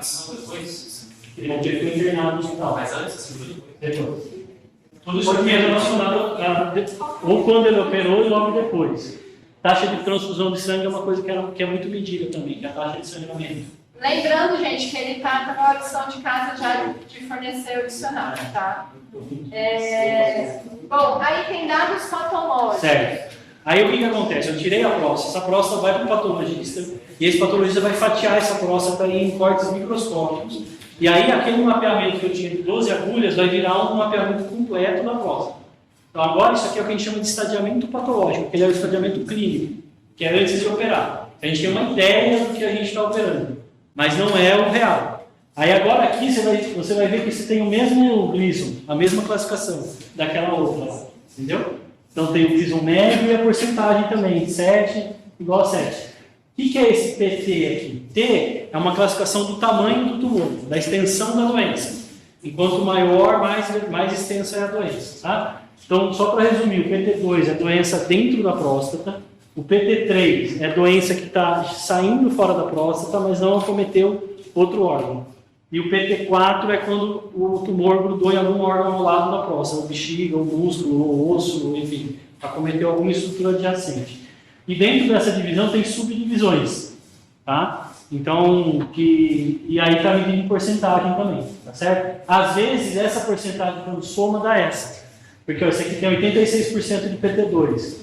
Aí aqui tem 14,72, aí bate, entendeu? Às vezes ele me dá isso daqui, às vezes não. Então, às vezes, isso aqui pode ser correlacionado com essa aqui. Qual a diferença de Gleason na análise clínica ou na análise patológica? Tem, depende do tempo que você demorou para operar esse doente. Ou da qualidade do patologista. Tem patologista que erra. E aí você vai lá e vai operar alguém que acha que é tranquilo, a hora que vem a peça era muito mais grave. Isso é muito ruim, porque você faz um planejamento operatório. E aí você entra lá baseado na informação clínica, e você erra a cirurgia. Você deixa tumor, ou você sacrifica algum nervo da potência. Aí aquele paciente achava que era mais grave, você tem que cortar os nervos para tirar a doença, aí ele fica impotente. Então, a evolução dos métodos de diagnóstico e de estadiamento, elas potencializam os resultados cirúrgicos. Por isso que é importante eu saber como que está uma classificação antes e como está uma classificação depois. A gente pode comparar a tabela amarelinha com a tabela roxinha. E aí a gente chama isso de sub ou de subestadiamento, né? Ou quando ele piora ou ele melhora. Às vezes na patologia o paciente estava pior na biópsia e a hora que ele volta ele estava melhor, entendeu? Sábado eu operei um paciente assim, coitado, ele estava super melhor. Tem a ver com quão efetivo foi a cirurgia. Sim, aquela é a doença que a gente está lidando, aquele é o estadiamento real. E a partir daí eu consigo propor outras terapias. Ou até falar para ele, ó, sua doença tem muita chance de voltar. E se a gente existe calculadoras, que até ele falou do MD Calc, né? A gente tem calculadoras que a gente joga essas variáveis e eles dão a porcentagem de risco dessa doença voltar. Só que essas calculadoras são baseadas em cortes reais, né? Cortes de pacientes, assim. Então, essas calculadoras, gente, vocês vão ter uma parte disso com o André, e elas nada mais são, inclusive, que modelos de regressão, tá? Aí, isso já são desfechos? Esses roxinhos já são desfechos para você? Já são o vermelho também. Tá. O primeiro não são desfechos. O primeiro é para eu conhecer a característica do doente. Entendeu? Então, como são as características clínicas? São muito diferentes? Eu não estou lidando com os meus pacientes. Aí o vermelho já são tempo operatório, porque a cirurgia que dura menos é melhor do que dura mais, certo? Uma que sangra menos é melhor do que sangra mais. Um que fica menos tempo internado também é melhor. Um que fica com menos dias usando a sonda também é melhor. Tá? E aí a patologia também. Né? Até que, volta aqui só uma coisa para eu mostrar da patologia, tem uma coisa muito importante que chama positividade de margem.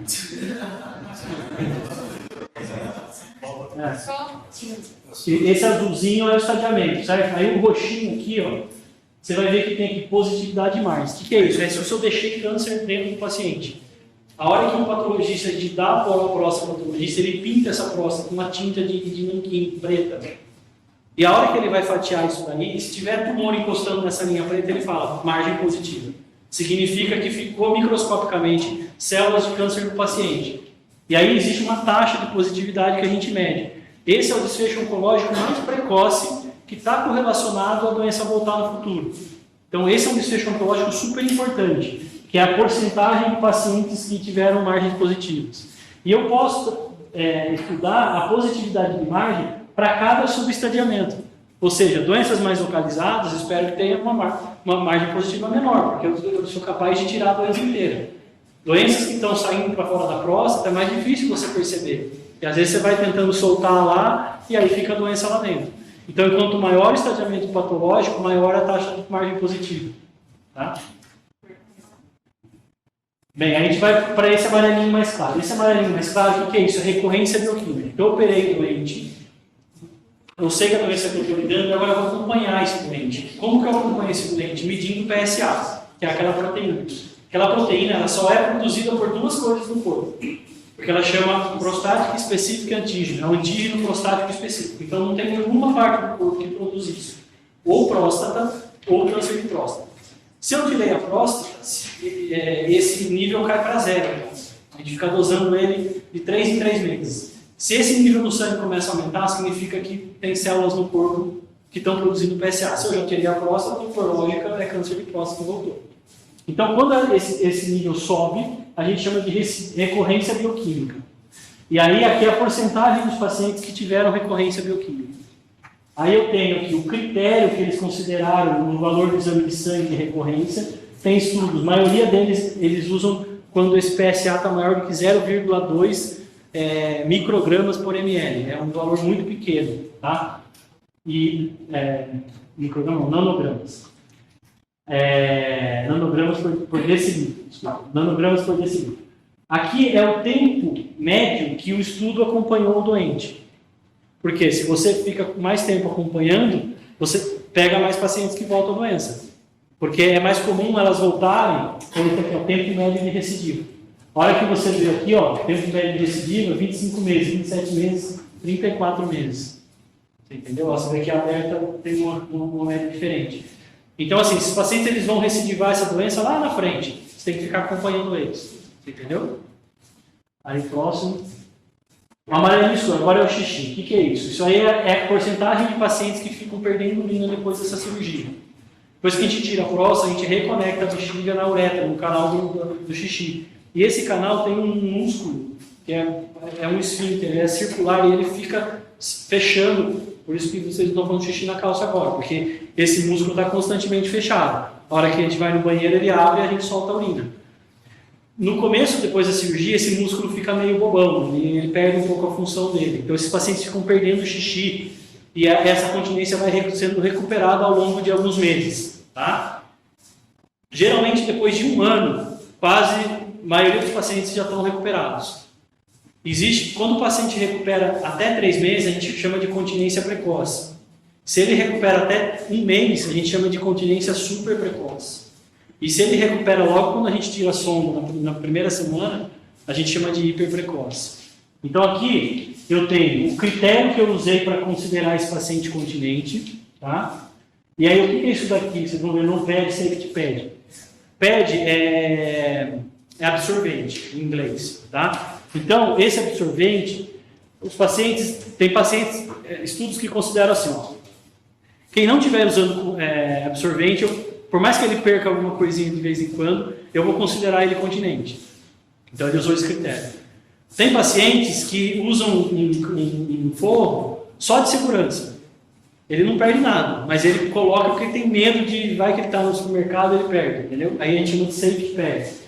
E tem critérios que eles falam de no leak, ou seja, o paciente não perde nada. Eu só vou considerar ele continente quando ele não estiver perdendo nenhuma gota. É um critério mais rígido, certo?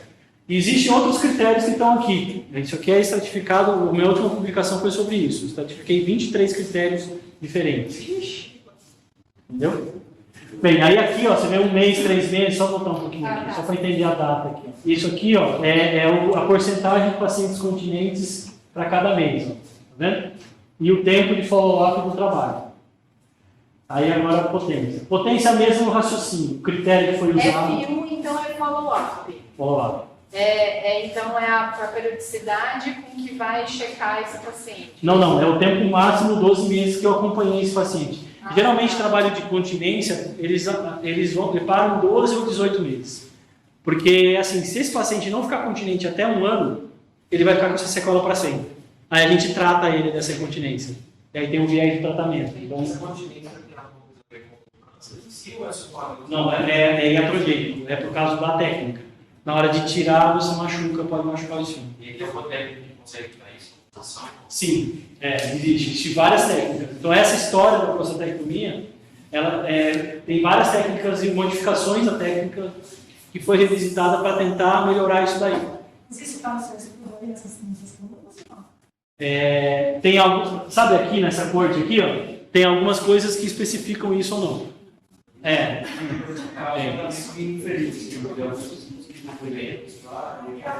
minha preocupação é trabalhar aquela vaca eu não consegui Fica calma, gente. Vocês não vão sair aqui com doutorado, não, tá? Fica calma que Mas vocês me deram a resposta, eu agradeço, que eu tenho que defender a voz. Sem pressão. Quer saber uma coisa mais técnica.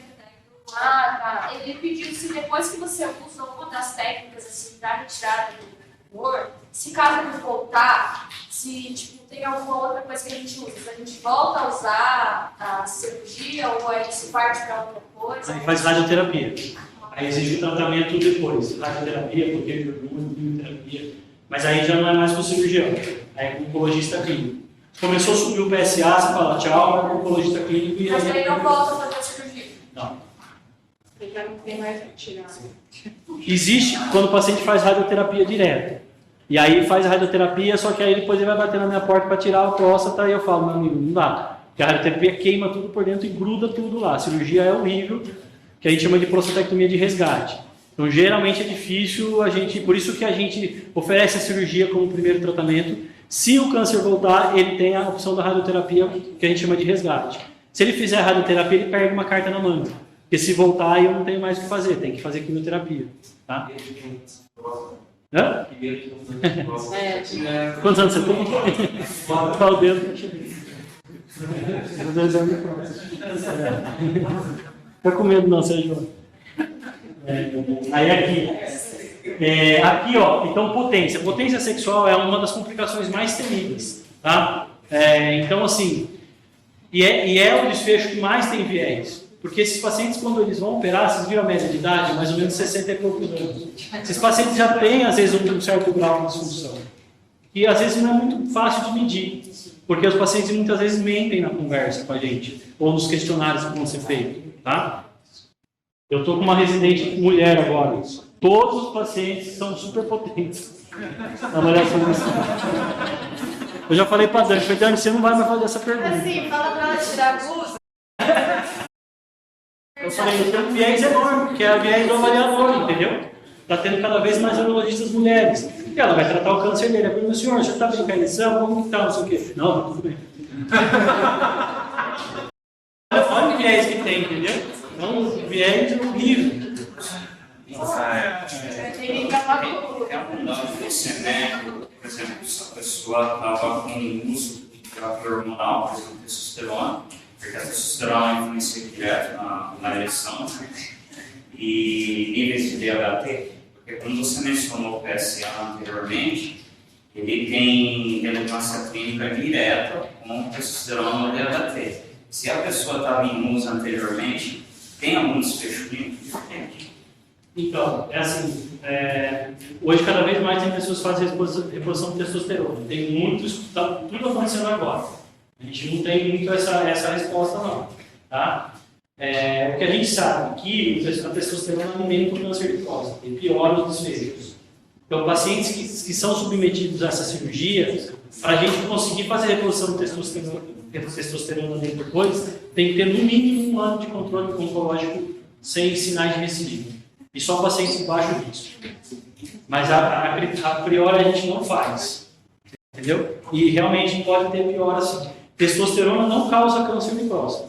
Bom, mas se você está usando testosterona, por acaso você teve câncer de próstata, esse câncer vai crescer mais. Mas não são todos. Tem cânceres que respondem ao hormônio e tem câncer que não respondem ao hormônio. Eu estou entendendo que a lógica da potência é mais ou menos da continência. Isso. 1 mês, 2 meses. Aí esses critérios aqui, o mais comum é esse ESE. Vocês vão ver bastante isso aqui. Que significa ereções suficiente para intercurso sexual, no mínimo 50% das vezes, com ou sem ajuda de remédio. Então é um critério muito amplo. Então assim, você tem que conseguir ter uma ereção dura o suficiente para ter penetração, pelo menos metade das vezes. Então esse aí deixa entrar uma turma que está mais ou menos, mas tá, né? Aí tem outros critérios que são questionários de 25 questões que você fica perguntando para o doente. Quando você tem desejo... Imagina, depois de 25 questões, as questões são muito parecidas. Então a gente vê que esses critérios que são super estratificados, que mede qualidade de vida, um monte de coisa assim, é ruim de aplicar. Então eu vi que esses daqui são os mais comuns, chama ESE, tá? Porque você pergunta para ele, você consegue, pelo menos metade das vezes, lá, colocar dentro e tal, e virar o zoinho? Beleza. Aí, potente, entendeu? Não consegue, potente. Aí ele fica sim ou não, potente ou não potente. Não tem uma graduação. Vocês vão ver que tem uns critérios que tem graduação, que é o mais comum esse IEF aqui, que ele vai, aí tem F16, aí maior que 16 é considerado potente. Então tem alguns critérios que são variáveis, são categóricos, né? Aí aqui é a porcentagem, a mesma coisa. Aqui, unilateral e bilateral, é aqueles que fizeram preservação do nervo, lembra? Eu falei que podia preservar o nervo de um lado, dos dois lados. Esse aqui tem estudos que dão para mim a taxa de potência se você preserva ou não um lado ou outro. Tá bom? Aí o próximo. E por último, esse aqui são complicações cirúrgicas. Essa é uma coisa que a gente mede, tá? Na verdade, a gente usa um critério que a gente chama de pentafecta. O que é pentafecta? É se depois dessa cirurgia você conseguir um paciente, aí isso é importante saber que são os desfechos mais importantes. Eu consegui um paciente com margem negativa, ou seja, consegui tirar todo o tumor. É um paciente que no acompanhamento não voltou o câncer, então ele não tem recorrência bioquímica. Ele é um paciente que não teve complicações cirúrgicas. Ele é um paciente que está continente e potente. Se eu atingir esses 5 pontos, eu ganho uma estrelinha, ganho um pentafecta. Isso aí é muito importante, gente. Vamos anotar esses critérios que ele falou. Então, vamos lá. Quais são os 5? Então, o 5 é positividade de margens. Então, se eu tenho um número de positividade de margem diferente de 0, Isso. Esse é o paciente meio negativo de margem. ele tem que vir negativo. Tá? Então, se o número da positividade de margem for negativo. Mas não é nessa tabela, lembre-se, eu não tenho isso, eu tenho a porcentagem de pacientes que veio positivo ou negativo. Tá, ok. Mas vamos pegar o conceito. Ah, o conceito. Então, se a positividade de margem for negativa e se a não tem recorrência bioquímica, se não tem recorrência bioquímica, se ele não teve complicações cirúrgicas, não teve complicação cirúrgica, eu explico aqui no azul para você. Se ele está continente, ou seja, não está perdendo urina. E se ele está potente, do ponto de vista sexual. Então, eu consegui atingir os 5 objetivos que a gente chama pentafecta. Primeiro foi criado o trifecta, depois eles incluíram mais 2. Pentafecta. Continência e potência. Tá? E seria o tri? E seria só o quê? O tri, quando ele surgiu, foi complicação, positividade de margem e recorrência bioquímica. Aí depois entrou a parte funcional, que é a segundo, recorrência bioquímica. Dos critérios que você falou. Recorrência tem possibilidade de recorrência. A complicação tem várias complicações. O direito tem 500 critérios.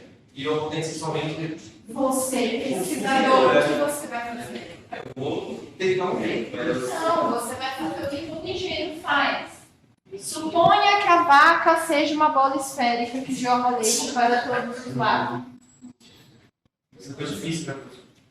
Vai, mas engenharia tem as suas saídas lá. A gente está usando o método científico das ciências duras. A gente simplifica o problema. A minha cabeça tem um pouco. Mas assim, não seria interessante, biologicamente falando, se pudesse estratificar essas 3 técnicas e a gente olhar qual tem a diferença para sobrevida, de recidiva, etc, etc. A gente tem uma olhada assim de homogeneidade ou não, e aí consegue perceber melhor. Sim, perfeito. Vamos estratificar então.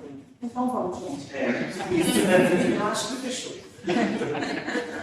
A gente tem esses 5 critérios de qualidade. Mas tem, por exemplo, o percentual de que cada um é mais importante que o resultado final, por exemplo.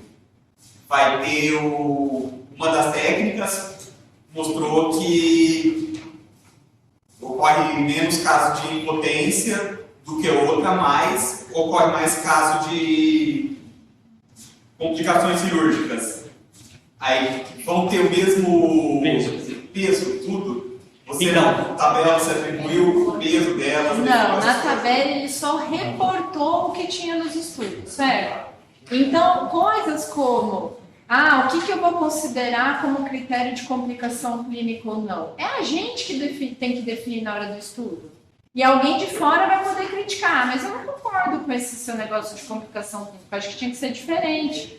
Mas veja, a gente sai do mundo das exatas, gente.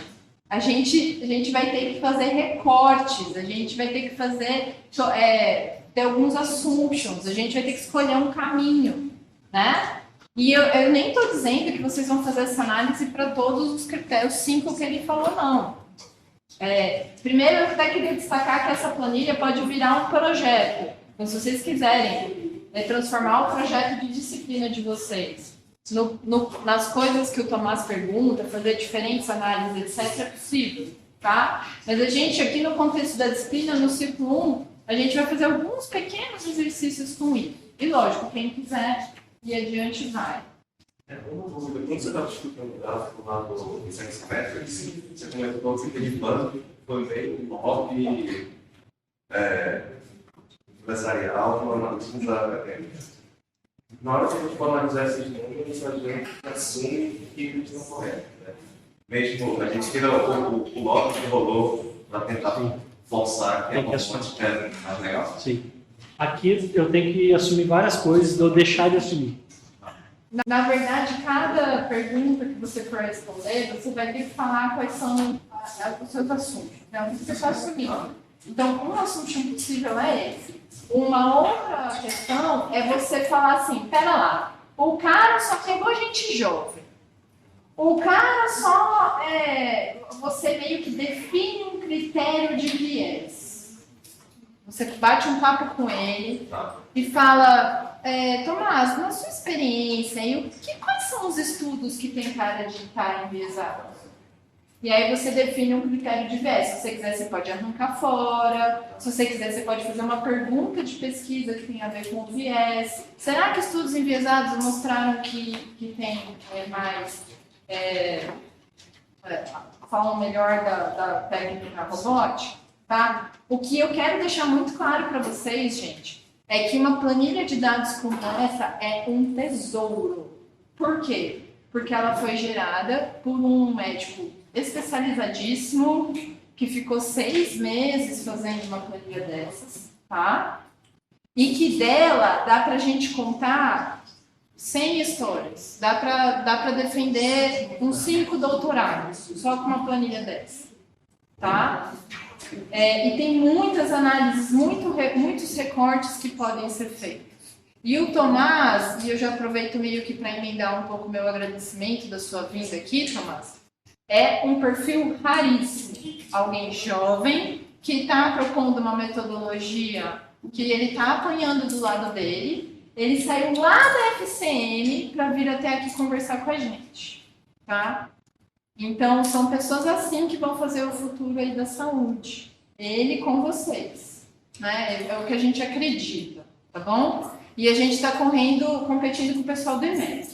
Então, para prolongar, vamos ver quem consegue entregar coisas interessantes para ele. Quando a gente fazer perguntas para ele, então a gente vai ter acesso ao Tomás. Então, a gente vai ter que organizar isso. O nosso ciclo 1, que é o ciclo de dados tabulares, e esse problema do Tomás cai bem nesse tipo de dados. Então, Tomás, só para você saber, a gente tem a opção de olhar para imagens médicas também, outros tipos de dados, né? Ele se encerra meio em breve, assim, a gente vai fazer alguns exercícios com essa planilha, tá? O objetivo de trazer o Tomás aqui era realmente mostrar para vocês a amplidão dessas coisas, assim, como que isso vai longe, como esse diálogo pode ser difícil às vezes. A gente tem que... o ideal, por exemplo, seria vocês terem visto a planilha antes e programado uma entrevista, né? Não essa coisa um pouco estruturada que a gente fez hoje, né? Vocês já chegarem com as perguntas muito bem definidas, tá? Então, são práticas profissionais que a gente tem que ir mudando, tá? Tomás, eu fiz um processamento da sua planilha, tá? Assim, vai ser muito bacana se a gente conseguisse ter acesso ao dicionário das variáveis. Tipo, em uma semana. Eu tenho esse prazo para entregar. Seria fantástico, mas, enfim, a gente está disposto aqui a brincar com essa planilha independente do dicionário, tá? Eu já fiz um pré-processamento que é transformar essa planilha num CSV, né? Então, na realidade...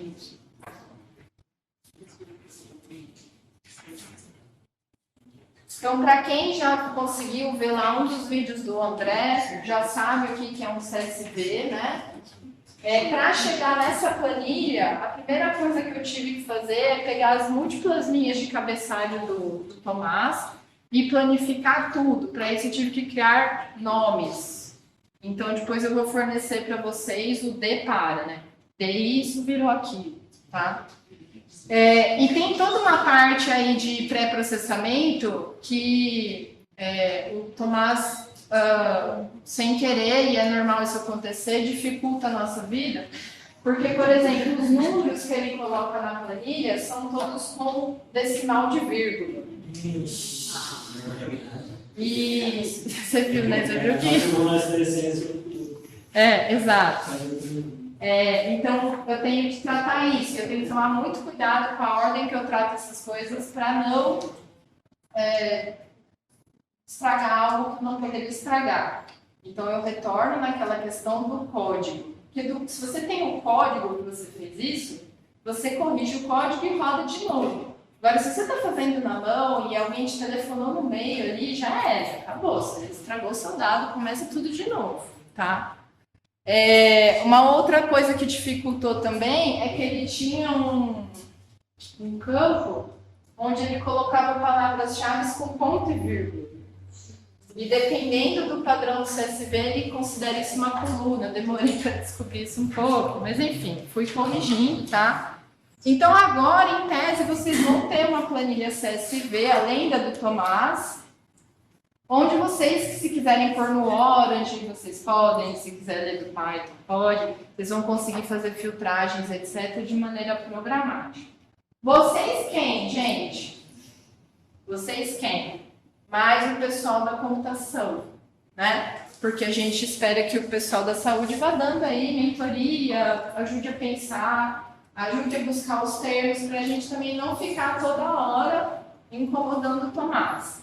Mas eu acho que a gente pode organizar, Tomás, não sei se você se disponibiliza isso, a gente ter um documento com perguntas e passar para você e, enfim, a gente centralizar de uma maneira mais organizada, tá?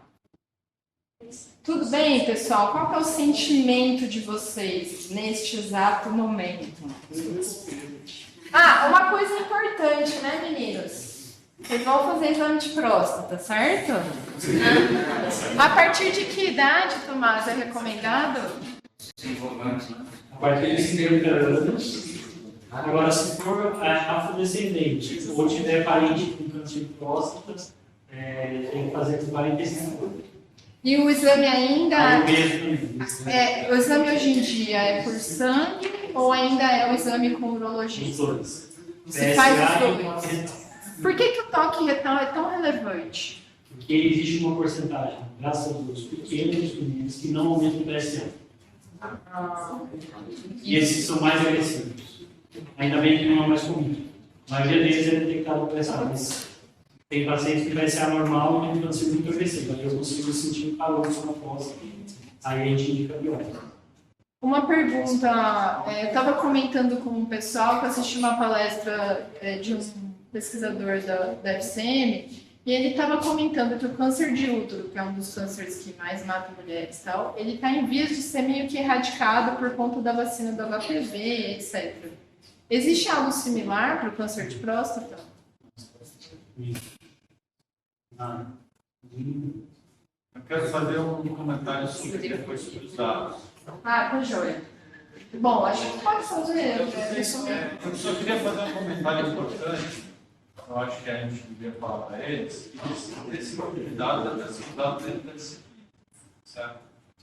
Então não é um grupo de dados para vocês publicarem em lugar nenhum, para vocês repassarem para ninguém sem autorização do Tomás. Com certeza. Certo? Então, a questão é só para uso interno, tá? Se você tiver qualquer dúvida, você pergunta para o Tomás. Pede autorização, né? Pede autorização, fala com ele, tá certo? E isso é uma coisa muito séria, que vocês têm que respeitar muito se vocês querem ser cientistas de dados, tá certo? E deixando muito claro que esse é um banco de dados muito particular, que a gente pode compartilhar com vocês, porque não envolve dados de indivíduos, né? Senão a gente nem poderia, sem um projeto no comitê de ética devidamente aprovado, tá? É um dado que ele sai de artigos que estão disponíveis. Quem quer perguntar? Eu só queria que você falasse um pouco melhor esse seu nome completo. Tomás Bernardo Costa Marretti. Tá lá no Classroom, gente. Eu coloquei lá no Classroom. Sim. Tá bom? Tem, vocês viram, assim, essa fase que já temos publicações, então vocês vão ver algumas coisas.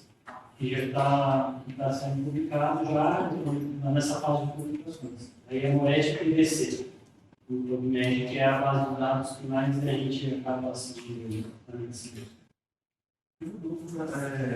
Demografia, você viu a demografia impactar? Qual? A demografia. Tomografia? Demografia? Sim, é que assim, a maioria dos estudos são americanos e europeus. Aí o que acontece? Estudei assim, a primeira publicação minha eu separei por país, por continente, fiz mapas com a demografia. E aí a gente vê, aí que eu consegui enxergar a China aparecendo, a China e os países asiáticos. Tá? Então, já tem até uma publicação sobre isso. Isso é interessante, porque a hora que você correlaciona com o tempo, você vê os países entrando e saindo. Então, no meu mestrado, o que eu fiz? Eu tive que desenvolver a metodologia. E aí, a análise que eu correlacionei foi todos os dados com o tempo. Então, eu decidi a correlação com o tempo. E aí, o que eu fui encontrando?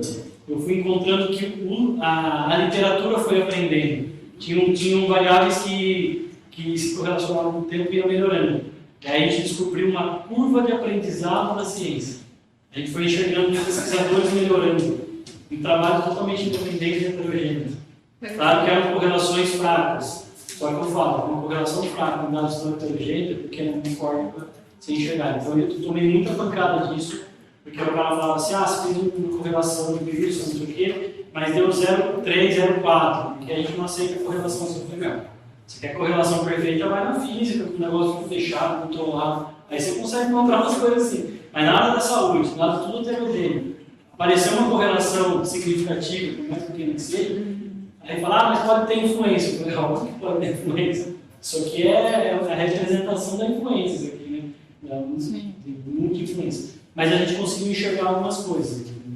Então dá para brincar bastante aqui, e é a minha intenção porque ele falou que é importante esses dados. Esses dados são meus, né? Eu um momento da minha vida em que eu fiquei longe da minha família, fiquei em Portugal, sem minha família, além do trabalho, fazendo isso.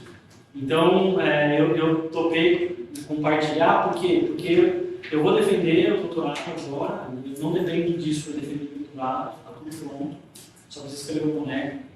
Mas eu e o meu orientador, a gente está abrindo uma linha de pesquisa baseada nesses dados. Esses dados a gente vai dar um nome, a gente vai tentar registrar, a gente vai envolver os outros institutos para a gente começar a criar projetos. Então, isso tem todo um projeto de médio e longo prazo. Então, por isso que ele falou dessa questão do respeito ao dado. É isso, a minha intenção de expor aqui nesses ambientes é criar interesse em alguém que depois queira trabalhar esses dados com a gente. Tá? Ele é um caso raro, tá? Pesquisador que tem um trabalho gigantesco com os dados e depois compartilha desse jeito que vocês estão vendo. Tá? É muito comum o cara guarda para ele, para só ele publicar o resultado, etc. Certo? Não quer dizer professor, eu fiz toda a minha formação no Unicamp, tá? Graduação, residência, biologia, mestrado e doutorado.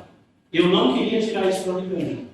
Tá? Assim, já convidaram para outros lugares, quando eu fui procurar ele, eu falei, eu acho que aqui a gente consegue fazer isso, a gente tem capacidade para mexer nisso, e eu não queria tirar da escola, eu queria deixar dentro do Unicamp, porque se não for aqui, vai ser aonde?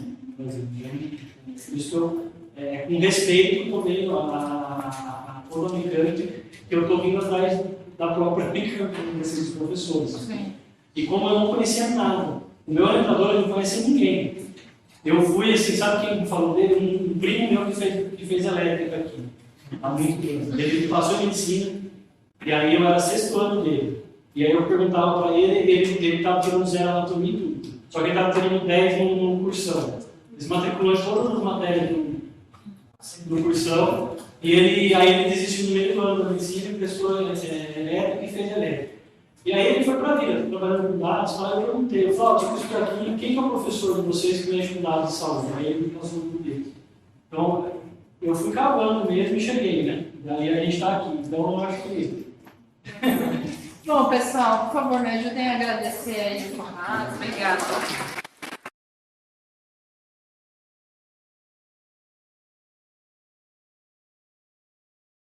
Então, tá bom. Fazendo na final, amanhã, eu vou fazer uma palestra no meu laboratório, certo? Vai ser na sala 85 lá do IC. A ideia, eu vou falar um pouco, é uma palestra bem introdutória, então quem conhece, quem tem conhecimentos de machine learning, não vai ajudar muita coisa, mas é para uma linha que a gente não vai ver aqui na disciplina, que é processamento de linguagem natural. Tá? Eu vou falar um pouquinho sobre semântica, máquinas e algumas coisas. Uma linguagem que vai servir tanto para quem é da saúde como quem é da computação. Inclusive, se o Tomás quiser assistir, eu te mando o link, pode ser por conferência também. Tá? Então, esse marketing vai ser 12h30 na sala 85, lá no IC. Tá?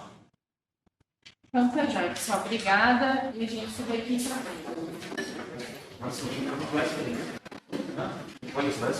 Vou colocar o link da